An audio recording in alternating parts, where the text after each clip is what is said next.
Hi everyone. Thank you for joining. Oh, my eyes look like they going up.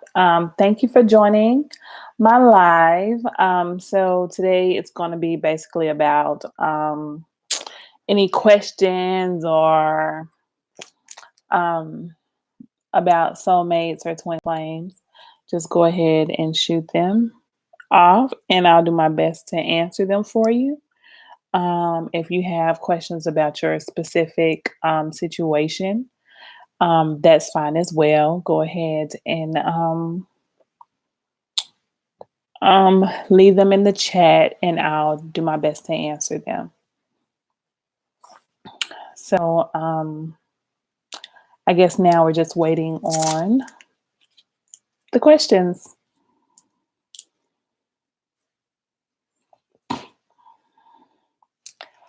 Okay, so I have a question here. Um, why do you have to have unconditional love with your twin flame or your soulmate? Because unconditional love is freedom. It's the one gift that this that you were given at birth. So unconditional love basically means that there are no restrictions, no restraints, that I will accept you as you are. There won't be any like a hesitation, there won't be anything that will prevent me from showing you compassion, understanding, loving and caring energy. Like I want to give you the freedom to be unapologetically yourself, and that's needed. Unconditional love is needed. And if you think about just life situations, not only like twin flame and soulmate situations, when your friends love you unconditionally, and you're able to go and talk to them and commune with them without any judgment. Like, that you can be yourself, which means that if you're just super goofy and around everybody else, you have to contain that goofiness or try your best not to knock something over or just be super silly. um you don't have to do that, because they're your friends, so they understand you completely. So that's why unconditional love gives the other person freedom to be themselves unapologetically. And it also applies to you as well, because the only way you're able to love someone else unconditionally is because you love yourself unconditionally. And by loving yourself unconditionally, it automatically brings that compassion, that understanding, that loving energy to you. Okay? Let's see. Um can your twin flame be does your twin flame have to be a particular zodiac sign? No. Remember, your twin flame or your soulmate are just frequencies that you vibrate on. And basically, frequencies or vibrations, or um, where you connect with different people. So you can only attract what you're vibrating. So if you're vibrating a soulmate energy, it could be any sign. You could be projecting the energy of that sign, or they could or you all could just connect mutually, just based on that vibration. And it doesn't mean that they have to be a particular sign, because truth be told, we're all 13 signs of the zodiac. Sorry, I didn't mean to hit that. We're all 13 signs of the zodiac. We go through each sign every nanosecond, every minute, every hour, and every day. And just depending on what we're emitting, the vibration that we're emitting is what actually brings that energy to you, or bring that person to you. Okay?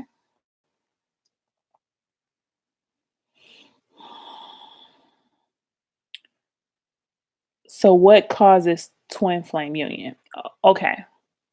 Twin flame union comes when you are either It's gonna sound funny. So either when you're at a pivotal point in your life where you've gotten complacent, um, or a pivotal point in your life when you're the happiest, right? So you can attract the energy then, because if you're become complacent, which means that you're doing your daily mundane things and not really following your soul purpose, you're basically that you'll meet that person and it'll trigger something in you that says, hold up, wait, let me go do this, or let me handle this way. And you may not even communicate with them. It could be just a sighting of that person. You saw that person, you looked that person in the eyes, and something clicked inside of you. It's not like when you're in union means I'm in your energy field. I've connected with you in that energy field. So now when I go to sleep and I dream about you, I see your face instead of just seeing an energy. Okay. So most people, if you're on the twin flame journey, which ultimately everybody can be on a twin flame journey, it's just about soul growth and soul development. So if you ensure that your main goal and your main purpose in life is about soul growth and soul development, and you're working on ascending, you're working about illuminating your soul, if you're working on elevating your soul, then you can ultimately have that divine connection. Okay. So let's say you're at a low point in your life, and you, not really a low point, but you're just complacent, right, in your life, and everything's just fine. Like, you don't have any issues, you're good, except that you're not living your life purpose. You're not doing the things that you that encourage soul development. Let me put it that way. You'll meet somebody, and that person will trigger you just by being in your surrounding, by being in your aura, depending on how big your aura or small your aura is. By them being around you, it will trigger you to want to do something, or you'll start, once you connect with them, it'll trigger and you'll start seeing numbers, you'll start seeing like signs, you'll start hearing their name everywhere. Like, you'll be like, dang, I dated like so many people like this, or not like this, but with that name, or their initials are the same initials as some my best friend, or they have the same last name of my closest friend. Like, it could be several different things that'll start seeming like coincidences that relates back to that person. And then as you start to go on your journey, you'll ultimately start to forget about them, right? Like, yeah, I met somebody, they were cool, yada yada yada, but I'm gonna keep moving. I'm gonna keep going along my journey. Okay. And as you do this, and as your soul, your frequency starts to change and you start to elevate, unknowingly, that's the same thing that's happening in that other person, because it's happening within you. So if they're your twin flame, the work you're doing on yourself is going to present itself in that other person, because it has to. It's the same flame in two bodies, right? It's like a mirror, right? So as you start to work on yourself, ultimately it's gonna come back around. You're gonna see them again, like, damn, I know that person. Like, I know we talked back in the day, yada yada yada. We kind of crossed each other. We were passing, yada yada yada. They stayed at this spot, and then when they moved out, I moved in. Or, we go to the same gym, but I've never seen them, but I saw them this time, and it's really weird. Like, things like that'll start to happen. And then one day, and maybe on the third time or the sixth times or the ninth time, whichever the one of divinity numbers that suits you and that resonates with you, you'll realize, damn, I want to get to know you. Ultimately, right?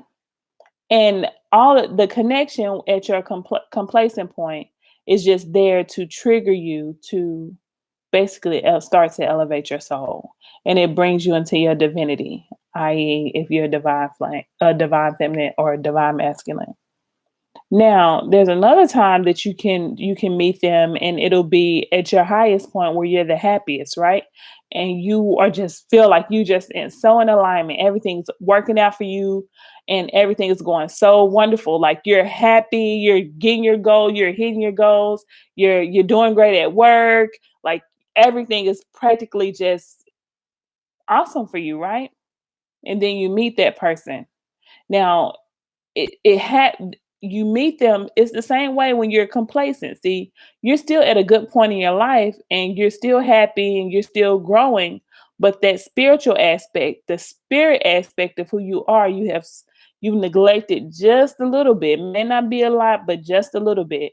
And in the time of neglecting that spiritual aspect of you, you meet someone who triggers that spiritual aspect of you and causes you to grow spiritually, cause you to see synchronicities and the same thing all over again. And you meet this person basically in meeting your twin flame triggers you to elevate your spirit or your soul, or else elevate you all's both of your spirit and your soul. But the way that you do that is by focusing on you, by elevating yourself, by learning about who you are and walking in your soul purpose, by creating a service or being a service to people. Whatever your gift is, it could be communication, it could be paintings, it could be tarot readings, it could be whatever it is, and it'll help you basically manifest them back into your life, because once you meet them, you can't forget them. Once you meet them, it's like meeting yourself, but a different aspect of yourself. And I like to explain it as in when you're looking at the yin yang symbol. One symbol is white and one symbol is black. One has a circle at the top, one has a circle at the bottom, but they're the same shape, but they fit perfectly within each other, which means that's how your twin flame is. One it wouldn't be a full peace sign or yin and yang sign without one, or without if one was turned crooked or one was in a different direction or whatever the situation may have been, it would not be the same if the other one didn't take the time to mold itself. So it would be the perfect fit to be that yin and that yang, or to fit in that circle or in that world or that universe, which is i.e. the soul, which is the elevation of who you are and the elevation of the earth, basically. Okay, so let's see if we have any more questions. Um,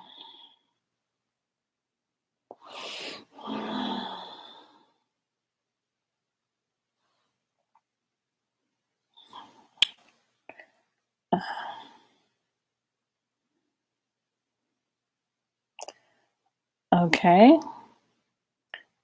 let me see.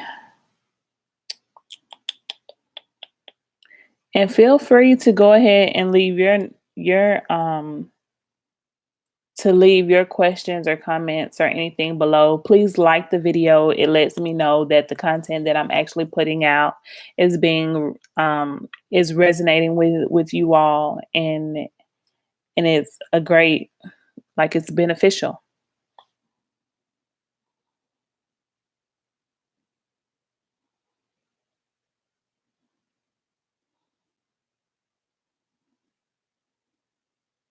Okay, so how does coming into union with your twin flame help break generational curses? Okay, so as you start to elevate your spirit or your soul, however you want to put it, okay? Once you start to elevate spiritually and you start to move in your divine purpose, you'll start to realize that some of the things that you thought you knew, that your core things that were like your belief is something that should just be one belief or one knowing, right? Because as we start to grow spiritually, we start to understand that everything, knowledge is always changing, information is always changing, and we we have to grow because we learn things at a level that our spirit, whatever our spirit is ready for. So, like I try to explain to some people, like it's like when you're reading the Bible. When a new person reads the Bible, they literally just read the Bible for what the Bible is. But as when someone that's more adept reads the Bible, they're reading the Bible, and they could read the same verse that the other person read, but it'll be more in depth of what's actually being said because they have a deeper meaning of what's going on. So it's not saying that what you learned wasn't right, is that there's another meaning or a deeper meaning behind the words that you're reading or that you're trying to comprehend. Okay. And as you start to go along this spiritual path, you'll realize that some of the things that may have been holding you back, and not only holding you back, but holding your family back, or even generationally. I know some people are like, well, these things, this has been going on, like my mom got pregnant at 16. Her mom got pregnant at 16. So I'm ultimately going to get pregnant at 16, and my daughter's going to get pregnant at 16. Well, when you start to elevate in your spirit and in your knowing, you know that getting pregnant at 16 has nothing. It seems like it's generational, but in essence, that because that is your 7, 14, your third life cycle, right? So sacral, solar, sacral, heart. Hold up. Root, solar, sacral, which means that you're in your sacral chakra. And I could be wrong, whichever one is the third one. Okay. So when you're in that cycle, that's when you are starting to be creative and learning and self-expressive, right? And sometimes when we don't learn to be, we're if we're not rooted, right? And we're not um secure in our emotions and being balanced.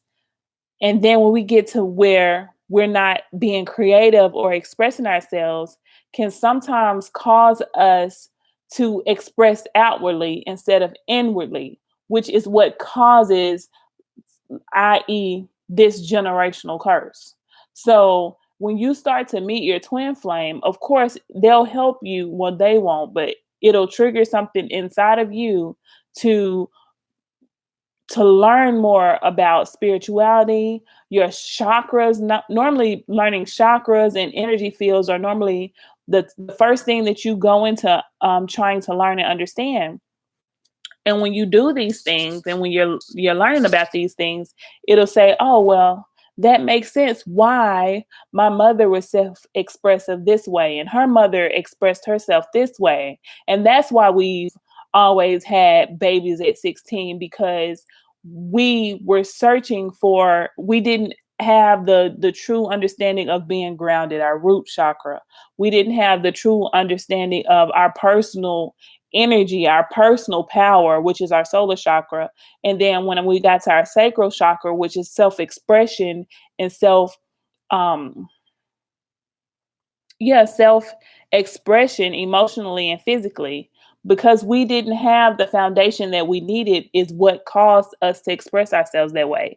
But now that I have that true understanding, now I can teach my child, and then my child can teach the next child, i.e., breaks the generational curse. So your twin flame or your soulmate trigger these things inside of you, which will cause you to look at things in a different way, in a more spiritual way instead of a mundane way. Okay. So let me see if I have another question. Please please comment or leave them if you have any questions that you'd like me to answer while I look up another question.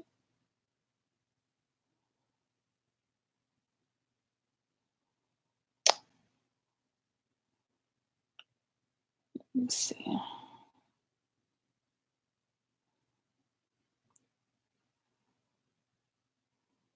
Why are people so obsessed with the twin flame journey? Well, I don't think the twin flame journey is an obsession. Let me add. I think that sometimes I think that it's like any information that someone's on a journey to try to figure out. Most of us have been so stuck in the physical world that when anything spiritual or supernatural starts to happen, we want to try to figure out to the core or to the essence of who we are, why this is happening, right? And and once that twin flame or even that soulmate triggers that spirituality or that no, I don't want to say kundalini energy, but once they trigger that inside of you to go and search and look deeper of who you are, because now they're seeing synchronicities in numbers, they're seeing names, they're seeing phrases or people are saying different things that's triggering different memories or different thoughts within them. And now it's like, oh, I need to figure this out. I need to figure out why I feel this way. I need to figure out why this person said this the way that they said it. Why am I getting this response from a person, because that's not what I'm meaning. It's like, why do it sound like I'm from a whole nother world? Why isn't anybody trying to figure this out for me? So it takes going and a lot of searching, and it sounds obsessive, but sometimes it's not really obsessive. It's the obsession of knowing who you are, because once that triggers, you want to know. Now you know I'm more than just a physical body. Now you know I'm connected to all. Now you know that there is someone or a group of people out here that are part of my soul tribe that I connect to. So I'm not alone in this world. And most people that are on the twin flame journey or have experienced soulmate experiences or soul group experience have been to a point where they feel like nobody understands or um no one is trying to nobody can understand where they're coming from. So when you start to go along this journey, then yeah, it does sometimes become a search of trying to find who you are, and it's completely understandable. Now, when you actually come into union, i.e., meet the person that triggers you spiritually, that could be your twin flame or your soulmate, I do think that it can sometimes be excessive if you're focusing on that person, because you can't focus on that person and follow your life goal or find your life purpose or even move into your divinity, because you're so focused on them, and that's still external. You have to focus on your within to make sure that you're basically doing your following your spirit. It's like in the Bible when they tell you that you can't serve two gods, but people look at it in different ways. And the way that I look at it is this: either I'm going to follow my spirit or I'm going to follow my physical urges. I can't do both. So who am I going to trust? Am I going to trust spirit, God, the most high, whatever whatever you believe, or am I going to go with my physical mind and not and just and do what I think I should be doing instead of what my spirit and my energy and my emotions are telling me to do? So I think being obsessive over a person is too much, but being obsessive over trying to find your true soul purpose or your true coming into your true divinity, I think there's nothing wrong with that. Okay, let's see if I have another question. We're at 25, 23.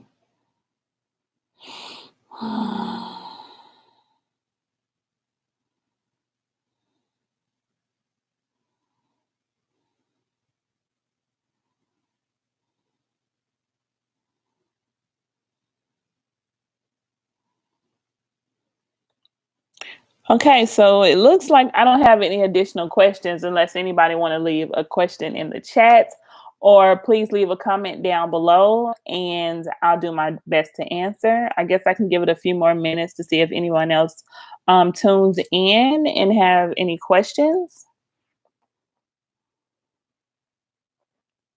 And also, if you like what's being conveyed, please go ahead and like The video lets me know that the information that I'm providing you is helpful and it's resonating within you.